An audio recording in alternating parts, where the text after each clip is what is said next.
Hi, I'm Sophia. I study comparative literature at UCL, and in this video, I'll be explaining and debunking the Shining conspiracy theories.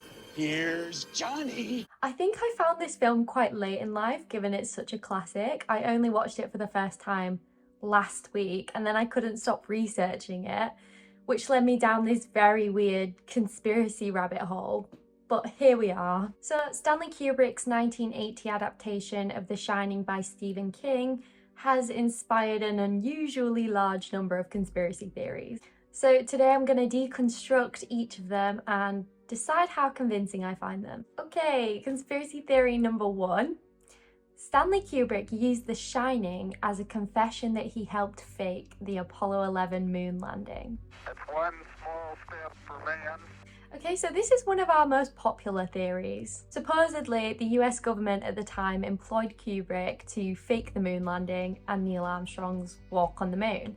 So in this theory, when Kubrick made The Shining a decade later, he left clues in the film as an apology for his involvement. So proponents of this theory point to Danny's Apollo 11 sweatshirt, the number 237, which they speculate refers to the average distance from the Earth to the Moon, 237,000 miles, and the presence of Tang, a drink associated with astronauts, in the hotel pantry. It's actually interesting that they pick up on room 237 because in King's original text it was room 217, so that could give some credence to the theory. However, The Shining editor Lee Unkrich explained that Kubrick filmed the exteriors of his adaptation at the Timberline Lodge Hotel in Oregon, and that the hotel manager was concerned that guests, understandably, wouldn't want to book into room 217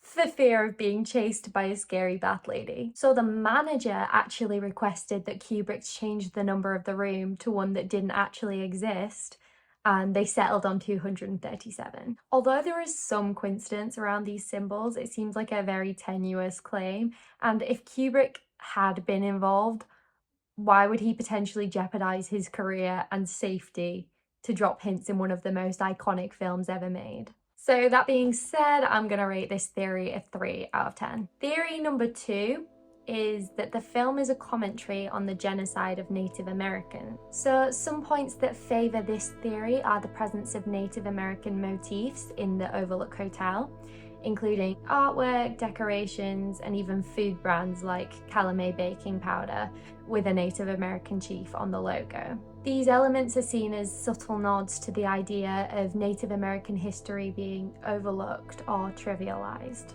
The hotel itself is mentioned in the film to be built on Native American land, a line which Kubrick added to the film which didn't feature in the book. So a lot of people have picked up on this as symbolizing the broader history of white settlers building their institutions on the land of indigenous peoples, often through violence or deception. And the film's themes of violence and madness and haunting could also be reflections of the historical trauma inflicted upon Native Americans. The idea that the hotel is haunted might parallel the idea that America is haunted by its own genocidal history. So I think this theory is interesting and thought-provoking, especially given the historical context and visual cues within the film. Kubrick was known for layering his films with multiple meanings, and the ambiguity of The Shining makes it hard to argue that any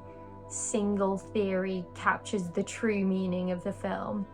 But I do think this theory is a lot more plausible, so I'm gonna rate it 7 out of 10. Conspiracy theory number 3 is that the Overlook Hotel represents hell. So some theorists interpret the Overlook Hotel as a representation of hell, with Jack Torrance signing a contract with the devil when he agrees to be the caretaker. And there are so many reasons why this is a convincing theory. The Overlook Hotel's extreme isolation and the character's gradual descent into madness can be seen as symbolic of hell. The hotel traps Jack and it gradually consumes him, which could be seen as a form of eternal damnation. I mean, the Overlook itself seems to have a mind of its own in the way that it influences Jack and the others, which aligns with this idea of hell as a place controlled by malevolent forces. What I find particularly convincing about this idea is the cyclical nature of Jack's fate, which we see in the final shot of the photograph showing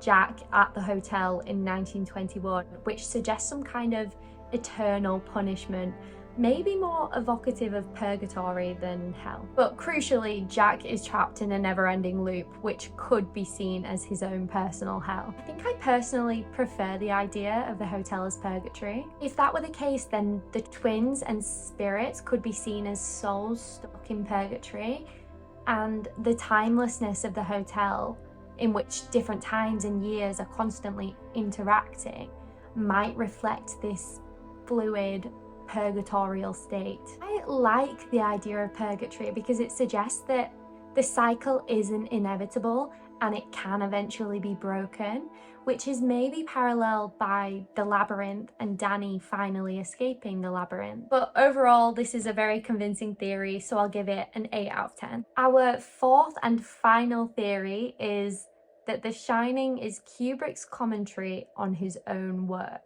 Kubrick was widely known for his obsessive control over films, often working in isolation from Hollywood. So the idea that this film contains a meta-commentary on his own career could be plausible. So we might interpret Jack's descent into madness as symbolic for Kubrick's own consumption by the pressures of filmmaking. So Jack's obsession with control over his writing and his eventual madness could parallel Kubrick's own intense control over his films. Kubrick's notorious perfectionism is mirrored in Jack's need to master his work, only for it to lead to his own downfall. I think this theory is far too speculative to be able to confirm, and it would also assume some kind of self-awareness on the part of Stanley Kubrick. But I do think it has some merit, so I'll give it a 6 out of 10. And that's all. If you enjoyed watching, please like, comment, and subscribe. I'll be posting weekly, and next up we have the sequel to the popular Halloween classic, Beetlejuice Beetlejuice. Thanks for watching The Vortex!